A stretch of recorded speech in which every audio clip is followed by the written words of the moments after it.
Welcome into the Birds of the Roundtable. We are here to break down last Saturday. I think it was Saturday. I get so confused in the preseason when the games are every other day, but last Saturday's preseason game against the Ravens. We're going to preview the preseason game for Thursday night. So weird. Thursday night against the Browns, and we'll talk about everything that we saw. I'm joined, as always, by my co-host. It is Dives. Give him a follow on Twitter at Mr. Crockpot. Dives, how are you doing tonight?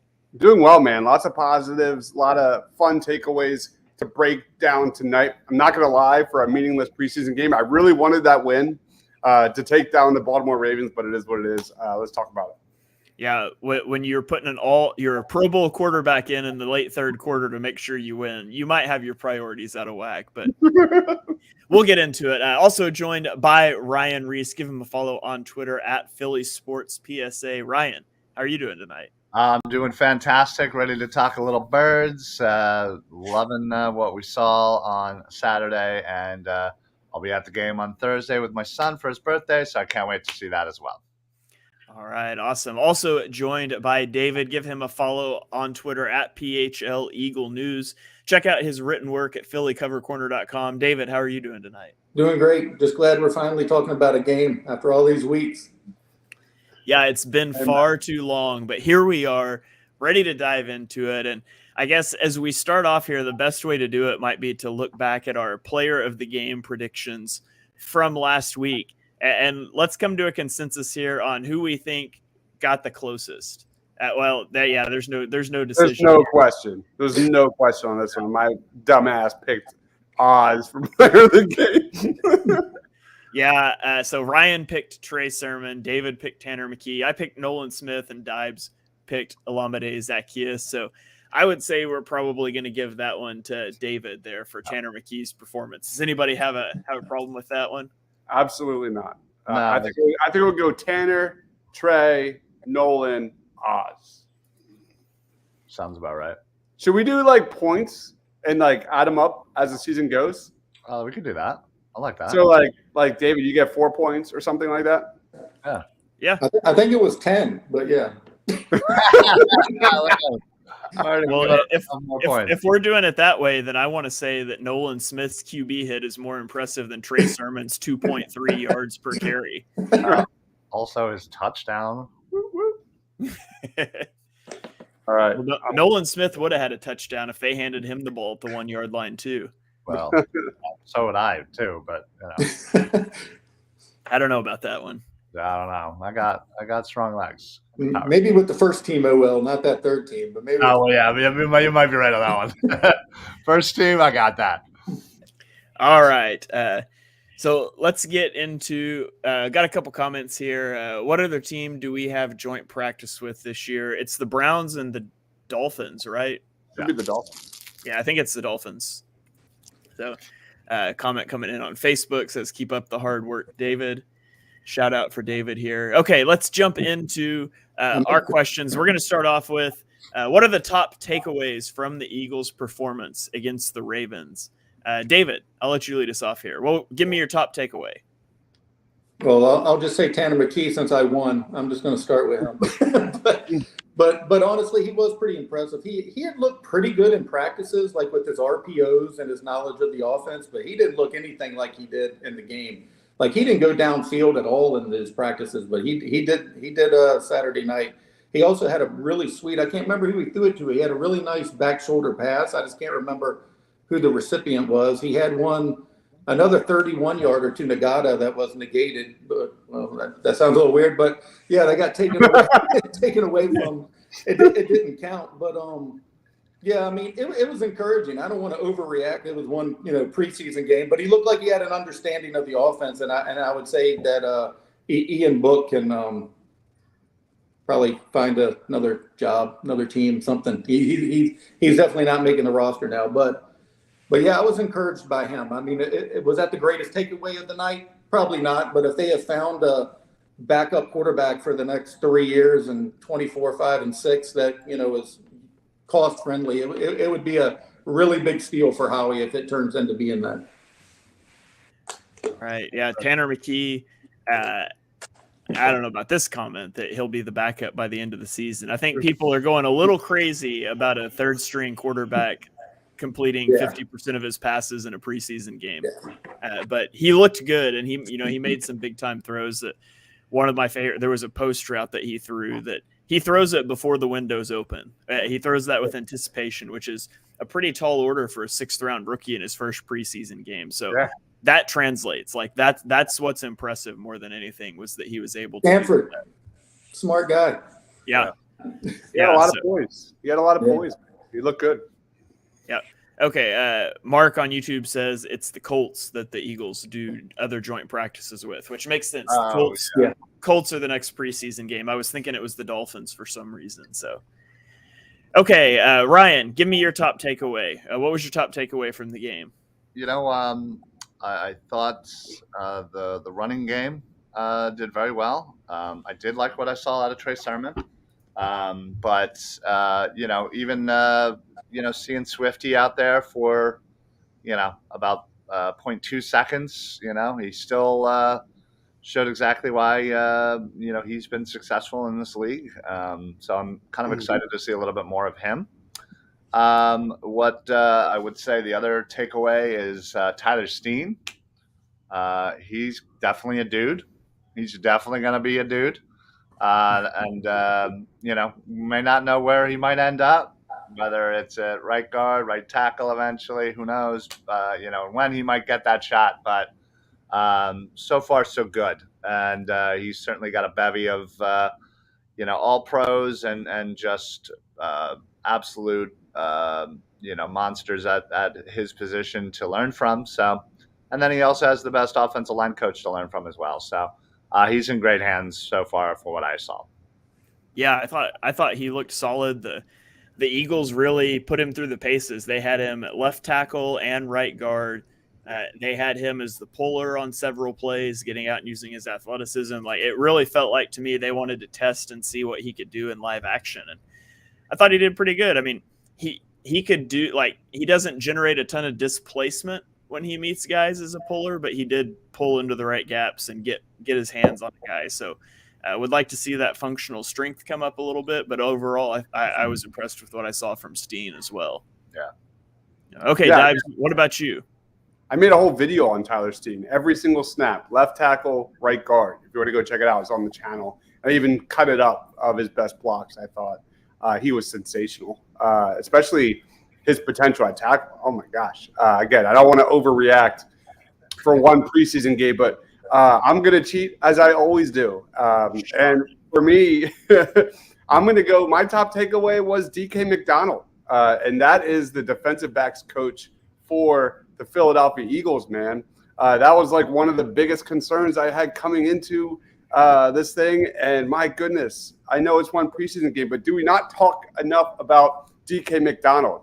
This guy had his defensive backs ready, and that is an understatement. You look at this guy, he was hired as the assistant defensive backs coach back in 2021. He helped the Eagles finish with the #1 pass defense.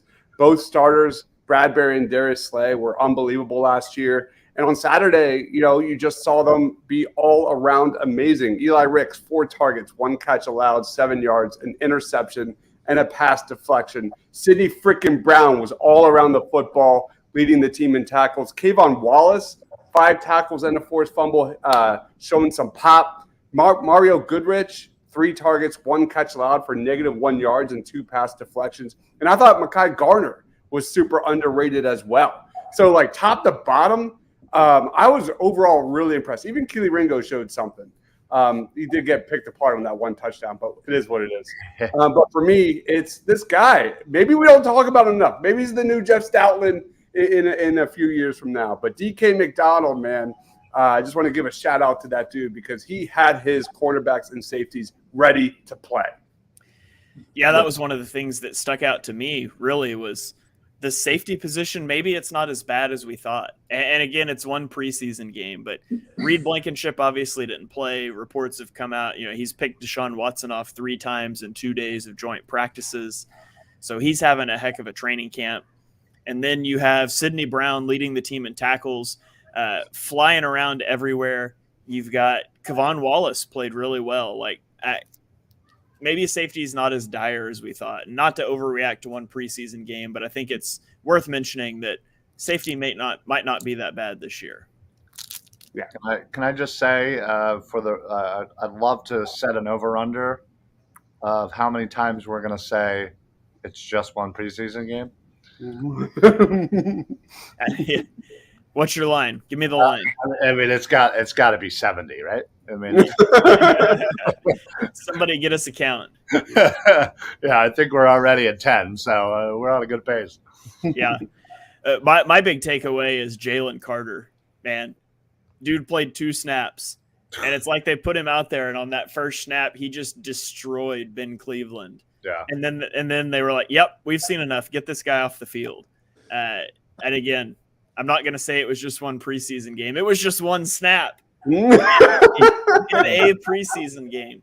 But, I mean, it's encouraging that he dominated that, and then they just pulled him off the field. It's like nothing else they needed to see. So I think Jalen Carter maybe makes a big impact early this year if he can play like that. But it's just one preseason game. Yeah. And we didn't even mention Eli Pick Six Rick. I mean, what a debut for that guy, man. He'd been reports struggling all through camp, but man, when the lights came on, he came to work. Pick Six Ricks is back, baby. Let's go. That was so good to see. Honestly, I was again watching this by myself, just freaking out when he picked that off, and then I had to literally look at myself in the mirror and be like, "It's preseason." Yeah. He definitely had DB swag. He was showing off the whole way down there. He was loving his moment. Yeah, no, it was good to see though. I felt good for the dude. That's really what it was. That guy is a playmaker. Like literally the number 1 corner back in 2020. If you were rewind a year ago, he was in my top 3 cornerbacks for the 2023 NFL draft. Then was in the doghouse for Alabama. Like I've just felt good for the dude to kind of get the monkey off his back. Yeah. Yeah, he definitely went from being, a potential first-round pick to an undrafted guy, having to make a name for himself, and his first chance he gets, he shows out. I mean, again, what more could you ask for from an undrafted free agent rookie? He was feeling it too. He refused the ball because he said he'll get plenty more interceptions in real games, so he didn't even want the damn ball. I couldn't believe it. That was pretty wild. Pretty confident guy. There's a little bit of Jalen Hurts in that answer. All right, let's move on to our next question. Who were the players of the game against the Ravens? So, we've talked about some of these guys already, but we can go through it again here. Dibes, who do you think deserves player of the game for Week 1? It was like David said. It was Tanner McKee for me. The dude had completed passes of 33, 19, 18, 17. That one that called back on Ngata, that was a 31-yarder. I love the way this guy pushes the ball downfield. He would finish 10 of 20, but that could have been even better. If you look at his numbers across all the top rookie quarterbacks like C.J. Stroud and Bryce Young and list goes on, he was better. And I know it's just one preseason game, Ryan, but I thought he looked really strong. So like you guys said, he's definitely worthy of developing as a third-string quarterback moving forward. I love the poise I saw. I love the confidence. Got to be Tanner McKee. All right, Ryan, who do you have as player of the game? It's just to be different. I mean, it definitely is deserved to go to McKee. I'm gonna go to Sidney Brown. I think he had a really, really good day. Again, I think we were coming into this, we were, worried about what was happening at safety. We're hoping that Reed Blankenship would be the guy. Seems like he is. Seems like he's already locked down a starter role. And we're kind of worrying about this other spot. And, we drafted, Brown in the middle of the draft. And again, he's been making plays in camp. And, comes out and leads the team in tackles, and you can just see the talent, the physical specimen that he is, and he was running around like a wild man with that hair, and yeah, I mean, I'm not gonna lie, I was thoroughly enjoying watching him play some football. So, all right, David, how about you? I would have gone with Tanner, but it was just the safeties overall. Everything Ryan just mentioned about Sydney, I think Kayvon Wallace. I mean, he had that forced fumble that went out of bounds, but he was all over the field. And like you had mentioned at the top of the show, it's really just gotten to the point where you don't really think about the safety position as that big of a weakness right now. Again, it's not just that it's preseason. It's just seeming like it's translating over from the practices to the games. And it's the energy that they're playing with, and they seem to have an understanding of where they need to be. Even this was a very vanilla defense that they were playing, but they were all over the field and hustling, and just looks like they have confidence. And it's something that you really haven't seen from that position until GJ got here, but something that wasn't there for a couple of years. So it's pretty encouraging just to see the overall safety play in general. All right, are we doing the no repeats thing on this? Yeah, I think it seems like it. Okay. Then I'll go Eli Ricks. Eli Ricks had the second highest PFF grade from preseason week 1, 96 PFF grade. It wasn't just the pick 6, although that's the splash play, and people probably don't talk about him as much if that pick 6 doesn't happen, but his coverage was really good. Like in some other reps, he had really good coverage. I thought he played really well. I still think it's a long shot he makes this roster, but I think he played really well, and hopefully the Eagles are able to get him onto a practice squad. How do they hide him to get him onto a practice squad? Right. Exactly. I feel like when it comes down to this roster, you're going to have a few guys like that where we're going to go, okay, maybe not for the 53, and maybe we can get him on the practice squad. But man, one, how do we hide him? How do we keep him? How does another team not steal him? Because I have a feeling 3, 4, maybe even more guys are going to be sought out from other teams for sure. Yeah, It's time to break out Phantom IR. Yeah. Except then they can't practice all year, so that kind of sucks. But maybe you just tell him to like trip and fall down and give up a 70-yard touchdown next game. Like, hey man, we want you. It's going to be on our practice squad, but we want you to stay. Of course, if he was going to do that, he could just turn down signing with another team anyways, because that's always their choice. And that's possible. So, Darius Slay needs to take him under his wing and be like, listen, I'm old. You can take my spot next year. It's completely. Darius is playing 10 more years today. To live or to play football? To play. Jeez. To play. I think the man's 32, my Lord. My God. I don't know what the life expectancy in Oklahoma is, but my Lord. I know what the football expectancy of cornerbacks is, and it's not 42. Unless he's going to position change to quarterback. I don't think he's playing 10 more years. But he's taking reps at wideout. He's going to play some wide receiver this year. Yeah. Playing both ways, that's certainly a way to elongate your that'll career, not make it shorter. So do y'all think Eli has leapfrogged Mekhi Garner just from that one performance? I don't know yet. I think it's too early. I think he was really good too, to be honest. I loved him. I thought he did great, and he kind of reminded me. Are they wearing the same number as Kaiser White? Does he have the same numbers he did last year? Because he almost looked like him running around there. He's kind of big. He looked like a safety. He looked like a linebacker. I mean, he's all over the place. He had a forced fumble too. I was really impressed with him. In fact, when we did our projections at the beginning, I still think if they keep 7 corners, he's going to be one of the 7 that they keep. And I know everybody's fighting for Eli Ricks after the first game, but I'd have to see that a few more times before I personally would leapfrog him onto the 53. I just don't see it yet. There's so much youth across this defensive line and defensive back room, man. It's crazy. The depth is nuts. Let's talk corners for a second. So you're obviously keeping Slay, Bradbury, Maddox. That's 3. Yep. Is Zach McPherson's a lock, right? He's got to be a lock. That's 4. I feel like Josh Jobe is also a lock. Is that and y'all's Huey. read as well? Yeah, Keely. so that gives you 5, and Keely Ringo is 6. Yeah, they're a lot. I can't imagine you keeping 7 corners. But if you do Unless- keep 7 corners, then Unless you're they looking make at Garner. That's why I have Garner making it. Unless he's like a hybrid safety corner kind of guy that they can stash on there. They could just mold Keely right now for that star spot or something like that. I'd Yeah. love it. But yeah, I don't even think he's taking reps at that though. He's I don't think so either. straight outside corner reps.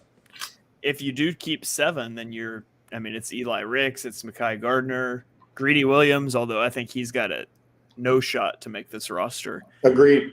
It's just such a deep that play before halftime drove me crazy. And it's a preseason game, and it doesn't matter. But you're a veteran player. The play that set up the Justin Tucker field goal. Right. No timeouts left. Ball's completed in bounds. He goes for a big hit, like trying to dislodge the ball. You want him to catch that ball and drag him down in bounds. It ends the half. You don't want to knock it out. And it's such a stupid play for a veteran player to make. Maybe a first-year rookie is too amped up trying to make a big play or whatever. That should never happen. And he breaks the tackle, gets out of bounds, boom, Justin Tucker hits a 60-yard field goal or whatever it was, because Justin Tucker is amazing. But that's like, you can't make those mistakes when there's young guys behind you that are playing this well. I think it's very telling that Greedy Williams was in there playing right before halftime and into the third quarter. Yeah. Definitely. Agreed. Comment on YouTube, they should have them be able to play safety and slot. I'm not sure who that's referring to. So drop us another comment. Let us know who you're talking I about. think he's talking to everybody. Garner and Rick, probably. Cross-train everybody. Yeah. Okay, let's roll on. Let's close the book on that game. Let's talk about the Cleveland Browns now here. Ryan, I'm going to throw it to you first. Who are the top players to watch against the Browns? Honestly, I want to see more Jalen Carter. I have been so excited hearing about what he's been doing to Joel Bitonio in these joint practices. I mean, this guy is an all-pro guard, and he literally is pancaking him. He is smacking him on his back, and he is getting to Deshaun Watson. He is getting the sacks. He's getting the pressures. It has just been Jalen Carter week against the Browns, and I want to see him in there for more than 1.5 plays or whatever it was. Really, I want to see him out there, and I want to see him get to Watson or whoever might be out there and bring down a quarterback. I got to see it. I got to see it this week. Yeah, I'm trying to pull my screen up here and share something with you. This is a tweet that I sent out a few days ago. I've been going through ranking all of the positions, like the top 10 at every position. So Joel Bitonio, who I ranked the second best guard in the NFL, has just been destroyed by Jalen Carter this week. So this isn't just, like you said, it's not just some vet guard. Right. Like, I ranked him as the second best guard in the league, and Jalen Carter's been stealing his lunch money in joint practices. So exciting. Crazy. So exciting. Crazy, man. All right, David, what about you? Who's the top guy that you can't wait to watch in this game? I want to see Kenny Gainwell just because we didn't get to see him last week. So I'm just wanting to see him out there, just see what he's doing in the passing game, if they're even going to show any of that. But I just like to see him out there, see him healthy, see what he looks like. But mainly Reed Blankenship, because he's another guy who just didn't get out there, and he's had such a great 2 practices against them, and I want to see how it goes over to the preseason games, see if there's still any animosity between everybody like there was today when they had a couple of flare-ups with Sidney Brown doing, I guess they took exception to the way he had a late hit, so an O-lineman took him out. And then, of course, our boy Derek Barnett came in to keep the fire going as well. But mainly Gainwell and Blankenship, just because we haven't seen them. So I just want to see where they're at so far this season. Do we have any indication about starters playing in this game? I saw where they said Gainwell was going to play. I'm not 100% on Blankenship, but I'm assuming he is.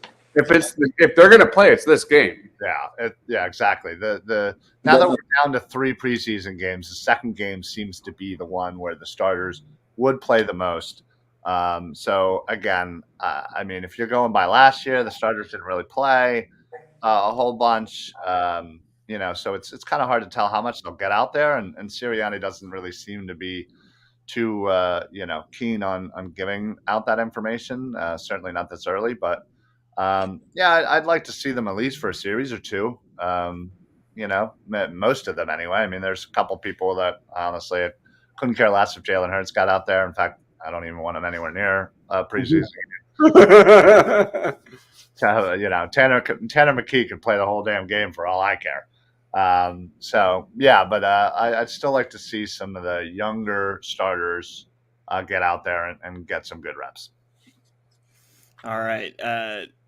I'm forgetting who I already asked. Dibes, I think I haven't asked you yet. Who's your top player to watch against the Browns? I was going to go Jalen Carter for everything Ryan already said. That's the number one. Like, this guy getting more snaps. Cannot wait. Words cannot express how excited. Yeah, words cannot express how excited I am to watch that dude play. Let's see. I'll go Cam Jurgens. We haven't seen him yet. I'm excited to see how he looks getting to that second level, using that athleticism along with Jason Kelce. That has so much potential from everything. He's more than held his own. So Cam Jurgens is one, and then the other, it's got to be Nakobe Dean. We haven't seen him yet either. I know he's coming back from an ankle injury, right? So for me, Nakobe Dean, how he looks, holding up his own against the run, dropping back into coverage. For whatever snaps he plays, I want to see that he looks like he belongs because we're banking on him big time. Yeah. I'm just going to go with Sidney Brown. Sidney Brown was my guy, and I thought he played really well. I want to see him continue to play well, stack good performances, and I want to see him flying around the field and making tackles and being a playmaker that I think he can be for this Eagles defense. That swagger you talked about, like the Eagles haven't had that at the safety position until like Chauncey Gardner-Johnson. And I think Sidney Brown showed some of that this last week, and I want to see him continue to do that. So Sidney Brown is the guy that I'm really looking forward to just seeing more of him on the field. Yeah, agreed, man. He was everywhere, man. I love the way he plays, man. He's one of those guys. He puts his head down, no regrets, and doesn't care.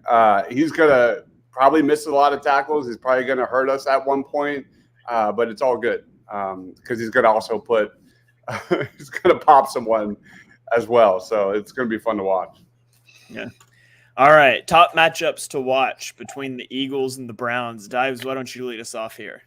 I kind of alluded to it, but for me, it's got to be Tanner McKee versus this combination of quarterbacks that we have seen so far. Deshaun Watson, if he plays at all. And then DTR was a guy that I was really high on last draft process. I wanted the Eagles to draft him. I'm kind of like biting my words now that Tanner McKee looks like he belongs. But DTR was a guy that I was super high on. Two dual threat guys there for Cleveland. He's definitely going to test out Nakobe Dean and his athleticism and mostly his IQ. Like Nakobe Dean's football IQ and instincts are off the charts. I want to see that, the speed of the game. How do I phrase that? I want to see that Nakobe Dean has adjusted to the speed of the NFL and that he's reacting naturally and his quickness is on display. So for me, Nakobe Dean. All right. David, how about you? I agree with everything Doug said. I'm looking forward to watching how the defense plays against DTR. I mean, they should have some experience against defending a running quarterback like that, but I am curious to see it. But I'd also wanted to see the Cleveland tight ends versus all of the Eagles linebackers. Not just Dean, but all of them. I mean, Morrow, Ellis, Cunningham, Jack. I mean, we really haven't seen much out of any of them. And if Dean is not the guy who's going to defend the pass, I don't know who they have that's going to do it. There is so much riding on him. Almost everyone else is a pretty good run stopper, but if you look at their pass defense, it's been pretty horrid. Even Cunningham and Jack have not really been the best in recent years in doing that. So I kind of agree with everything Doug said. I think the most interesting part of the night is Nakobe Dean and any of the other linebackers who attempt to go in this role. I would say Christian Ellis just to be different because I'm expecting them to do that more than the other guys.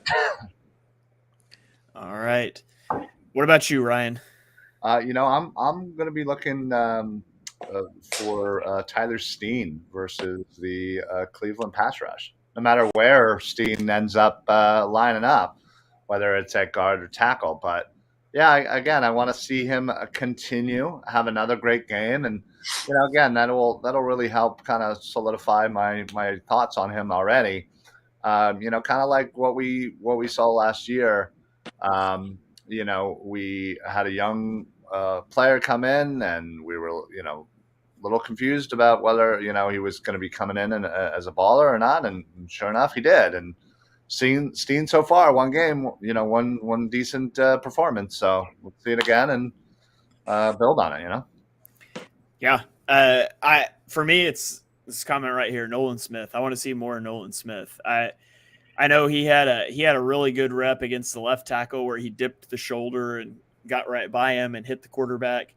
He also had a rep early that was atrocious in run defense where he lost contain and gave up a big run, kind of a welcome to the NFL moment, if you will. So I want to see more of Nolan Smith. He had some good moves. He wasn't able to necessarily get home as much, but his reps were good. So I want to see him more. I would like to see him dropping into coverage a little bit too, because if the Eagles linebackers turn out to be really awful, just put the athletic guy out there on the field and let him play coverage too. I don't care at this point. I just want to see Nolan Smith on the field. So I'm anxious to watch him rush the passer and hopefully play a little bit in coverage as well this weekend, or not this weekend, I guess I should say Thursday. Yeah, 2 days. Fran Dunphy literally just tweeted out a video of Nolan Smith against the Ravens. That play, the shoulder dip. Yeah. Yeah, that one was awesome. That was his best rep in the game, I thought. Okay, let's roll on to player of the game predictions. Always hard in the preseason because we don't even know who's going to play, but here we go. David, you won last time, so I guess we let you. Now I'm gonna make you go last. You get last pick this time. Dibes. Throw it to you. Your guy came in last time, so give us your player of the game prediction this week. Who's it going to be? Player of the game prediction. I'm glad because I'm going to go with the hype train. That is Jalen Carter. I'm going to just roll the dice and hope everything we have read about going down at the joint practices, Jalen Carter owning the Cleveland Browns O-line. So Jalen Carter, I want to see at least a few series from this guy. And if we do, man, maybe we get a couple sacks. Jalen Carter for me. All right, Ryan. Who you got? I'm going to go a little different here. I'm going to say Keely Ringo. I want to see a redemption game. I mean, again, he didn't play terrible, but again, you have those moments that, especially on that touchdown where he didn't look great. I want to see him kind of redeem himself. Really get himself into the mix and realize that he's a player and he's going to be on this roster. So let's show it out. All right, that brings me up, and I mean I'm not gonna let Ryan or David get Tanner McKee again. So I guess I'll go Tanner McKee here. Nice.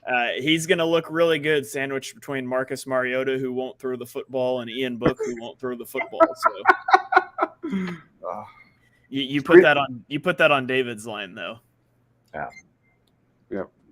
All right, David, who is your player of the game prediction?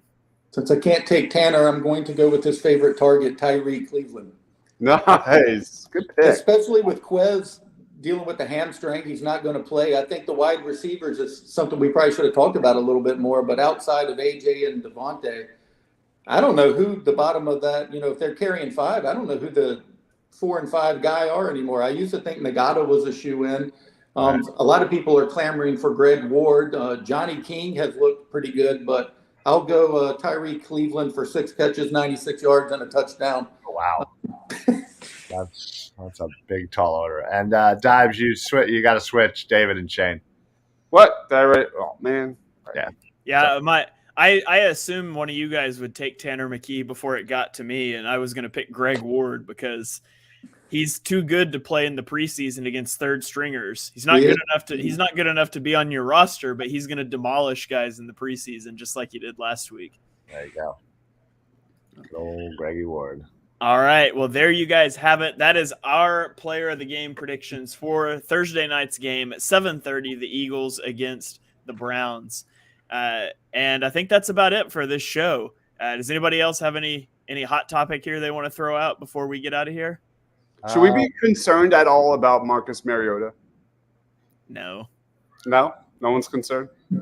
One preseason game. Yes. Say it 53 more times. I'm not. Are you concerned about it? No, you should never see the field anyway, so who cares? He looked good running. That's all he'll do anyway. So, no, I'm not concerned at all. I guess. I mean, at the end of the day, he was 7 of 11 passing. He rushed for 29 yards, didn't turn the ball over. I mean, this team's talented enough to win. If he has to play a few games, they're talented enough to win as long as he doesn't turn the ball over. So, yeah. Also, final thought, like, even if they do play, even if it's just for one series, the Jalen Hurts, A.J. Brown, I know it's a chalk response, but, like, those two have been lighting it up all camp, joint practices. I'm excited to see, maybe we'll get that McNabb to T.O. moment first play or something like that, because everything I've read is Hurts has been finding A.J. Brown in the end zone quite a bit. Yeah. So that'd be fun. Imagine Sirianni tells the starters they're going to play one series, and then the first play of the game is an 80-yard touchdown pass to A.J. Brown, and the starters are like, really? I'm good with that. I'm real good with that. Get him out. I don't even want him in to begin with, but I really don't. So, yep. We got a comment on YouTube. McKee is greater than Mariota. That hype train is way out of control for a guy that completed 50% of his passes. But it's one preseason game. We need like a soundbite for that. Okay. That is going to about wrap it up for this preseason week 1 review, preseason week 2 preview. These shows will get a little longer as we get into real action in the regular season, but I want to get you guys something. This is our podcasting preseason too. We're taking a few reps, so we'll be ready when the live bullets start flying in a few weeks. But before we get out of here, we'll throw it around the horn. David, I'll throw it to you first. Plug your stuff. Let us know what you got going on, and give us any final thoughts you have. You can read everything at Philly Cover Corner. I tried to give all you guys a shout out earlier today, trying to spread the love here and get all the content out there, because a lot of y'all content is new to me as well. I was familiar with all three of you, but not everything that you guys do. So the more I watch it, the more impressed I am with everything you guys have done. So I've been, trying to get that out there as well. The final other thought about the game is I'm just looking to see the bottom of the roster spots, like running back and wide receiver. I don't think there's that many battles left, but I think there are a few that are pretty interesting, and I don't think that you're going to see the results of that in the third preseason game. I agree with what Ryan said. This is the game that some people are going to win or lose jobs. They don't do the cut downs like they used to back in the day. It's mainly done all at one time, but this is still when it's going to be determined. So I'm excited to see, who rises to the occasion. All right. Be sure you go check out David's work at phillycovercorner.com. Give him a follow on Twitter at PHLEagleNews. Ryan, you're up. The floor is yours, my friend. Yeah, David, I did see that. Thank you very much. That was very nice of you, your tweet earlier today. So, but yes, honestly, we're having fun. It's one preseason game. We're probably under right now, but if you give me a few minutes, I might raise the bar here. But no, you're right. Second preseason game is really kind of where you see a lot from the people that are going to be at the bottom third of this roster.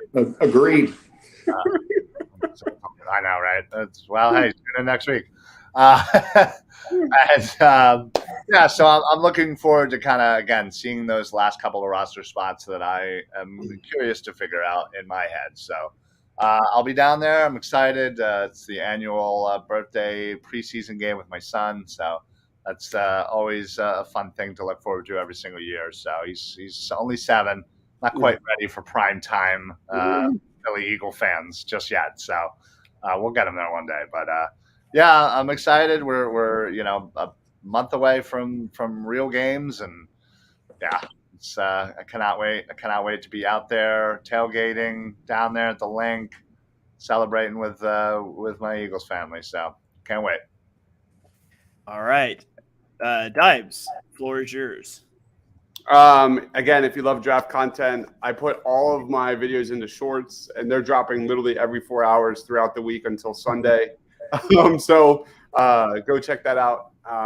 We are starting the BGN radio show right after this, talking top 5 Eagles targets, our favorite, our kind of my guys for the way too early my guys for the 2024 NFL draft. I joined Bleeding Burgundy and Gold. It's a Washington Commanders podcast last night. Go check that out. Just mainly just Eagles versus Commanders preview. That was a lot of fun. And that's about it. Happy early birthday to your son, Ryan. And I'm excited. There's a lot of hype right now for this Eagles season, man. It's going to be a fun ride, and it's going to be a blast. So hopefully I get the W this week. And you can all join us in hoping that Dibes does not get the W this week. So. We don't care who wins as long as it's not Dibes. Really? Okay. It's like you stacked up too many wins in draft shows and stuff against me. It's just always against you now. Yeah. All right. All right. Yeah. Be sure you check out Dibes' content. Follow him on Twitter at Mr. Crockpot. Check out all of his draft stuff on Edge of Philly Sports. His camera just disappeared, but now it's back. Right.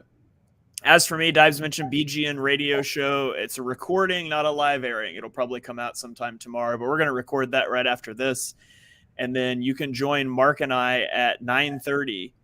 We're going to do a live preview episode for the AFC East and West. So I did the North and South last week. Mark and I are going to do the East and West this week. It's an off-season recap, regular season preview for each of those 8 teams. We'll do the same for the NFC over the next 2 weeks. Also, if you're interested in testing your mettle against guys like us, I created an NFL pick'em pool that you can join for free. I tweeted the link out yesterday. I also threw it in my link tree, so you don't have to sort back through the tweets. Just click the link tree on my profile. It's the top link on there. Totally free. There's no prizes other than bragging rights, but you can come do weekly NFL picks against us. I did that last year with about a dozen people, and it was a lot of fun. I won, just saying. So you guys come knock me off my throne this year. It's always fun to do that stuff with you guys. So, yeah. And that is going to wrap it up for this episode of Birds of the Roundtable. Thank you guys that joined in live here in the chat. It's always more fun being able to interact with you guys live. For those of you watching later on archive, we go live every Tuesday night at 8 p.m. So try to join us if you can. If not, it'll always be there. We do try to check the YouTube comments and stuff as well. So thank you, everyone, for joining us. We will see you guys next Tuesday night at 8 p.m. to review the victory over the Cleveland Browns. The Cleveland Browns victory. That wasn't going to sound right. To review the victory over the Cleveland Browns, and we'll get ready for the Colts game. So I'm going to get out of here. We will catch you guys next week.